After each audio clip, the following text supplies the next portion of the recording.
just signed into law another state passed regulation for wholesaling, and I think this is the toughest regulation yet, even worse than Illinois. And this time it's the state of Oregon, and they're not holding anything back. If you're a wholesaler, Oregon wants to know everything about you and what you're doing, right down to background checks and getting your fingerprints.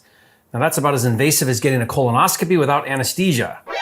Oregon also requires you disclose upfront that you're a wholesaler and even gives sellers and buyers a way to back out of contracts. This is crazy. And unlike the other states who have passed regulations, whose laws are poorly written, vague, and unclear so that they can interpret and enforce them however they want, not Oregon. Oregon left no rock unturned. At 8 pages long, they have thought of everything, and they want wholesale regulation to be front and center.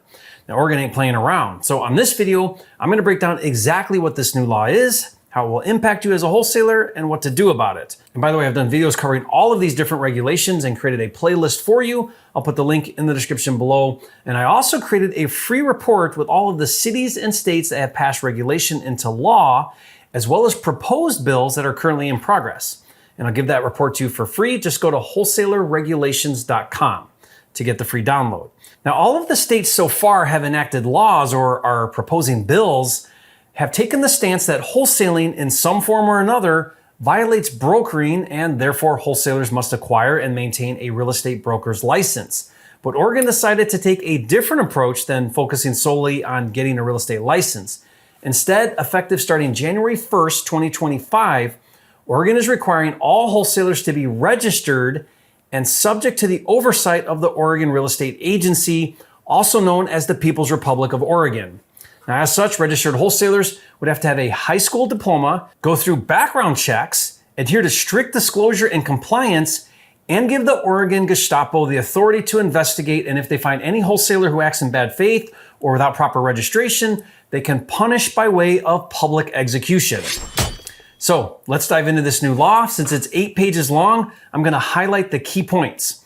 First, it defines wholesaling. It says, residential property wholesaling means to market residential property for which the marketer has only an equitable interest or an option to purchase, and at the time of marketing, the marketer has held such interest or option for fewer than 90 days.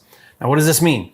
First, you have to understand what equitable interest means. Equitable interest is when you're a principal in a contract but don't yet have legal title. So this would be a buyer on a contract with a seller, or if you double close, you have equitable interest with your BC contract as the seller with a cash buyer because you don't yet own the property you're contracting to sell. So what it's saying is wholesaling is when you market your equitable interest. Now to me, that would include both an assignment and a double closing because in both situations, you only have equitable interest. Then it says that any person or entity that engages in one or more wholesale transactions on any property in the state of Oregon has to be registered with the agency as a residential property wholesaler.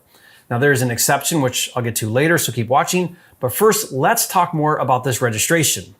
For an applicant to qualify for registration, he or she must have a high school diploma or a GED, be at least 18 years of age, and provide a list of all of the entities he has conducted or will conduct wholesaling. Not only that, but the Oregon regime also specifies that registration will only be granted if the applicant is trustworthy and competent to conduct residential property wholesaling in such manner as to safeguard the interest of the public, and only after satisfactory proof that has been presented to the commissioner. So how do you show satisfactory proof that you're competent? Well, it delineates that proof. It says includes, but is not limited to, a criminal records check and fingerprints.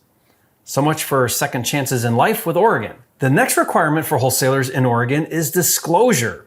And this is similar to what Iowa just passed, and I think we're going to see more of this requirement.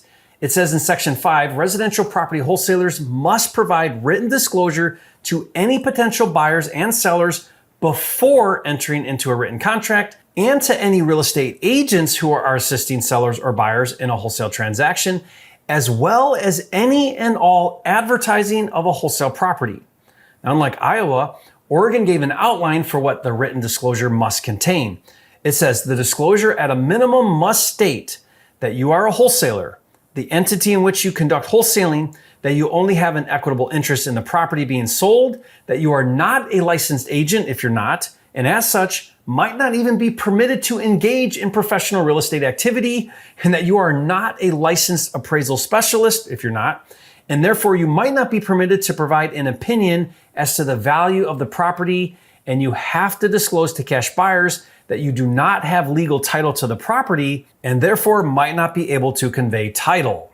Now, the next rule in this law is the right to cancel the contract. It says, a seller or buyer who enters into a written contract for a residential property wholesale transaction may cancel the contract without penalty by delivery of a written notice of cancellation anytime before 12 midnight at the end of the third business day after the receipt of the residential property wholesaler written disclosure. It goes on to say that the right of cancellation granted by this subsection may not be waived.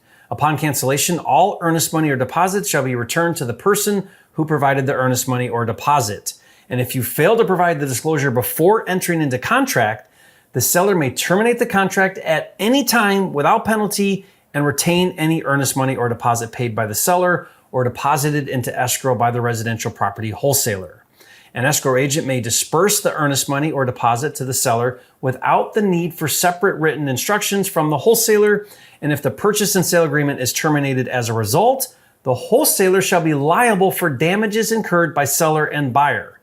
And make sure you don't screw this up. The penalties can be equal to the profit you made on the deal.